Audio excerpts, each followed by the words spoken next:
আসসালামু আলাইকুম ওরহমতুল্লাহি ওবারাকাতু। আপনারা সকলে কেমন আছেন? নিশ্চয় আল্লাহ রহমতে আপনারা সকলেই ভালোই আছেন। আবার আপনাদের সামনে হাজির হলাম নতুন একটি গল্প বলার জন্যে। গল্পের নাম বিশ্বাসঘাতক। এক আঙুরের গাছে এক বাঁদর বাস করে। ওই গাছটা ছিল এক নদীর ধারে, আর ওই নদীতেই এক কুমির। ওই কুমিরের সাথে বাঁদরের বন্ধুত্ব হয়। বাঁদর যেমন ওই আঙ্গুর গাছের মিষ্টি আঙুর পেড়ে খায়, তদ্রূপ ওই কুমিরকেও পেড়ে দেয়।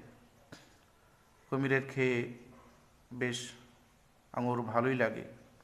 একদিন ওই বাঁদরকে বলল, বাঁদর ভাই, তোমার বৌদি ওই আঙুর খেতে চেয়েছে, তাই মোটা মোটা দেখে মিষ্টি আঙুর পেড়ে ওই কুমিরকে দিল। কুমির সেই মিষ্টি আঙুর নিয়ে তার বউকে দিয়েছে। তার বউ খাওয়ার পরে আর এই বাঁদরের সমস্ত গল্প শোনার পরে কুমিরকে বলেছে, কুমির, তোমার ওই বাঁদরের কলিজা এনে দিতে হবে। যদি কলিজা এনে না দাও তাহলে কিন্তু তোমার সাথে আর সম্পর্ক থাকবে না আমার। এবার কুমির তো বড় দুশ্চিন্তায় পড়ে গিয়েছে।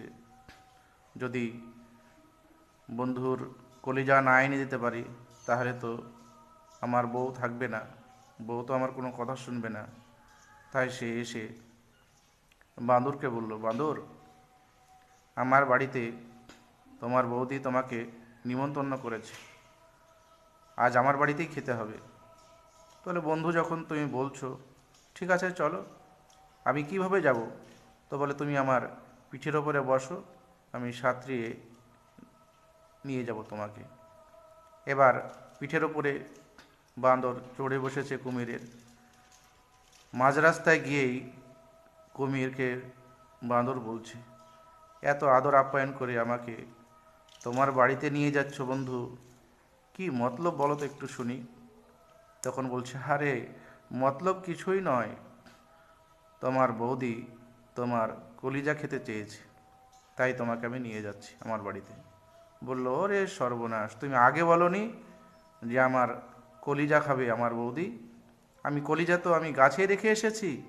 বলে, তাই নাকি? চলো চলো চলো।